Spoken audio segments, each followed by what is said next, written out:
So, I have this game design exam, which might sound exciting, but actually is not.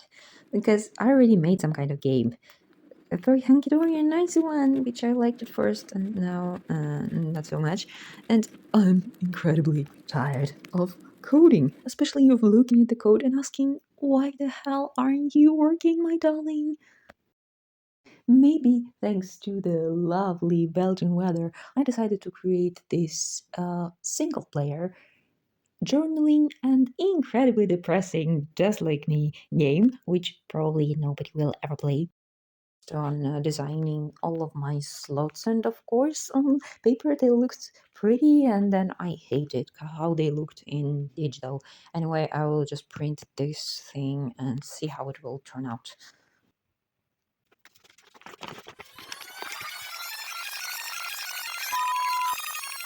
And of course, a special thank you goes to Amazon for supplying my creativity with boxes. So after a beautiful night of cutting and gluing stuff, I understood, no, it's not okay, and took some aluminium foil. Now this thing looks like a plate, yeah, but on its side it should look like wood. Because yes, I'm the smarty pants who thought that making it look wooden and more natural would save me time because I didn't have to make it perfect. And then I spent like an eternity trying to get out the stupid arrows for I don't know years, and then I realized they don't even fit on my wooden plates, which by the way are kind of pretty. I didn't even want to paint them at the beginning because the paper looked so natural, and yeah, I just made very simple arrows, very stupid, and they are all different, and I hate it, but yeah. Because yeah, I'm sorry, I'm getting the vibe here and trying my super cheap and incredibly nice actually paint, which was so satisfying, and I was too excited. I didn't have time for arrows. I mean, no, because by the end of the evening, I already had this just after the movie, and I was pretty happy with the results because it looked cute and natural enough.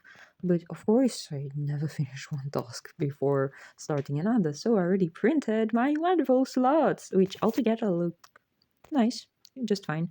But I had to cut out all of them and glue them one by one on cardboard, and then glue to the cardboard the other side, and then cover them in some kind of lacquer, varnish. How do you call it? I have no idea. And it takes an eternity to make them normal. So I passed again on gluing things onto the table, and oh my gosh, it took so long, and cutting tiny things for the notebook I got. Of course, it was the cheapest notebook I could find too, because I need a journal for this game of mine. But inside, the things I cut out, they look so amazing. It's just like they belong there. I mean, I would never tell they are actually not part of this journal, but they're not. And here comes the dang most interesting, aka hellish part of everything. Making the journal spin. Like, oh no, not the journal, I mean the table, the plate, the downstairs plate. I don't know how to call it, but I hated it. I spent nights and nights and nights on it. I know I'm talking about other things while I'm showing slots, but I don't care. I just spent nights and nights and nights on how to make it spin because I didn't have anything here and I'm trying to restore stuff from trash. So yeah, like just try to imagine how freaking fun, not fun it was while enjoying how beautiful my board turned out. It was nice. No, it is not. So my next problem was, of course, that if you put these on a toothpick, a freaking toothpick, it won't stand, it just won't, even if you glue all of this stuff on the back and do magic tricks and everything. So now I did this hole even bigger, and I'm trying to be a genius, because I have this stuff for years, and I'm hoping it could hold, oh my god, I can't tell anymore, something, but I still need to figure out how to attach it. And of course, it's genius engineering work, because I don't know if you can see it, but you should see this masterpiece. I mean, ugh, I mean, what is this freaking stuff? I don't know, I swear, I don't know. I just did it. I know it won't work because the plate won't spin, but who the hell cares? It's so genius, right? It is. But now I have an even better idea, and it took me a while to separate this from this, and also to make this hole. Let's make bigger holes, guys. I'm not open to dirty jokes on my guard, but okay. And so I made it huge, and now everything didn't work again. But I promise this kind of shit is going to space like next year. I promise it will be something like this. It's freaking genius, right? Isn't it? Even if it doesn't work, but fine.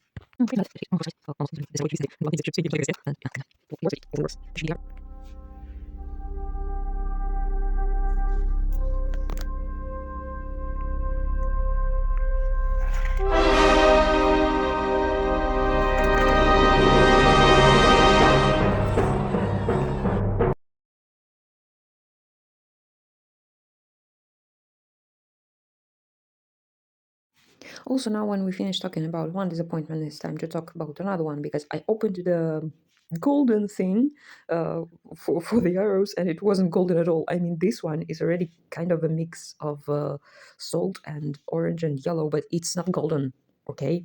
And I wanted golden or some kind of, I don't know, rusty something, and I don't know how to make it. And guess what? I went on a coffee break and miracles happen. But nah.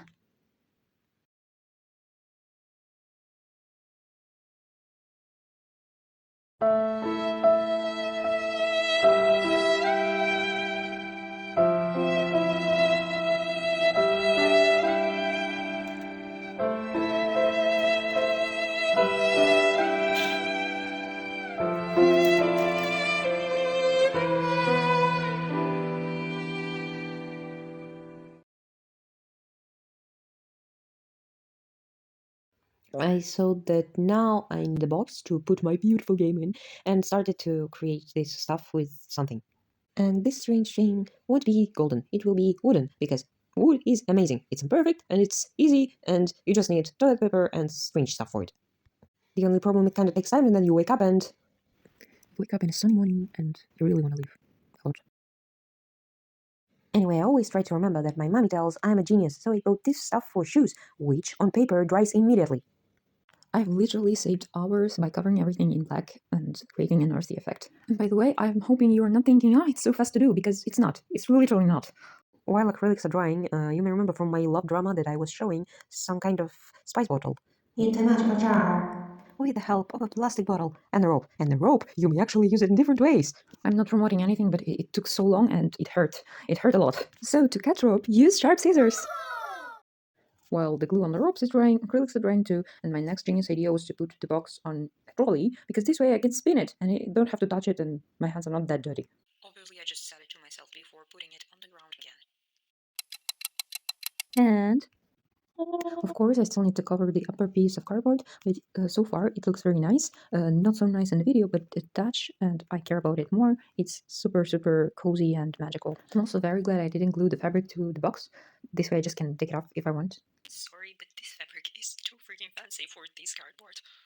And here comes another drama, because when everything seems to be finished, and I even made a website for old game to explain how it works and what you can do and why is it useful, I had to film the box and the game itself, and it looked so bad. I 3D scanned it, I made 3D models just on my computer, and it didn't work, and the texture didn't work, and the colors didn't work, and in this video, it looked like so cheap.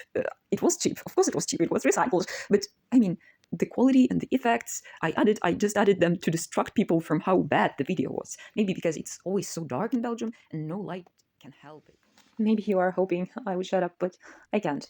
Because almost a year has passed and I have more to tell you.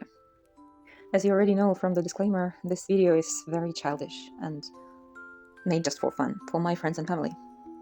But after graduation, I realized always more what a huge impact my apparently unimportant field has on pretty much all the world. I've noticed how very often people who, like me, work in media underestimate the power that they have on the audience. And I guess last year, Coill Hibiki was my first step on the infinite journey to understand the human mind better and to use this knowledge for good, to help people through media and to try to make a change. It was incredibly embarrassing, but thank you for watching and for reading all of my silly subtitles.